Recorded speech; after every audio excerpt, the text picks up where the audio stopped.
Hi hall. பழாப்பழ season வந்துருச்சு போல். பழாப்பழம் யாருக்கெல்லாம் பிடிக்கும் சொல்லிட்டு கண்டிப்பாக எனக்கு கமெண்ட் பண்ணுங்கள். எனக்கு சுத்தமாக பலாப்பழம் பிடிக்கவே பிடிக்காது. ஆனால் எங்கள் குடும்பத்தில் எல்லாம் தவிர எல்லாருக்கும் ரொம்ப பிடிக்கும். எங்களுக்கு இந்த ஒரு பலாப்பழமே வந்துட்டு பத்தாது. அப்போ பார்த்துக்கோங்க எப்படி சாப்பிடுவாங்கன்னு சொல்லிட்டு. அதில் நான் சிப்ஸாக இருந்தால் சாப்பிடுவேன், பழமாக இருந்தால் சாப்பிட மாட்டேன். எனக்கு தலைவலிக்கும் ஒரு மாதிரி பலாப்பழம் சாப்பிட்டா. ஸ்மெல்லும் சுத்தமாக ஒத்துக்காது. இவங்க வேறு வாங்கிட்டு வந்து 2 நாள் வீட்டில் வச்சு வீட்டில் செல்ட்டு வாசலுக்கு பதிலாக பலாப்பழ வாசலை தான் அடிச்சிட்டு இருந்துச்சு எங்கள் வீட்டில். ஸோ அதில் ஒரு பழம் கூட டேமேஜ்லாம் ஆகல, நல்லா தான் இருந்துச்சு. இது கரெக்டாக பக்குவம் பார்த்து தான் கட் பண்ணணும் சொல்லுவாங்க. கட் பண்ணும்போது அந்த பால் நம்ம மேலே பட்டுச்சுலாம் அது கரை பிடிச்சதுலாம் போவாது அப்படின்னு சொல்லுவாங்க. ஸோ உங்கள் யாருக்கெல்லாம் வந்துட்டு பலாப்பழம் ரொம்ப பிடிக்கும் சொல்லிட்டு எனக்கு கண்டிப்பாக கமெண்ட் பண்ணுங்கள்.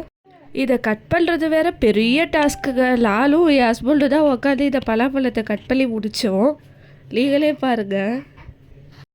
அதுவும் இல்லாமல் இந்த பலாப்பழம் வந்துட்டு கட் பண்ணுறதுக்கு முன்னாடி கத்திலையும் சரி நம்ம கையிலையும் சரி நல்லா ஆயிலை வந்துட்டு தடவிட்டு தான் கட் பண்ணும். இல்லைனா நம்ம கையெல்லாம் வந்துட்டு ஒட்டிக்கிட்டு லேஸில் போகாது.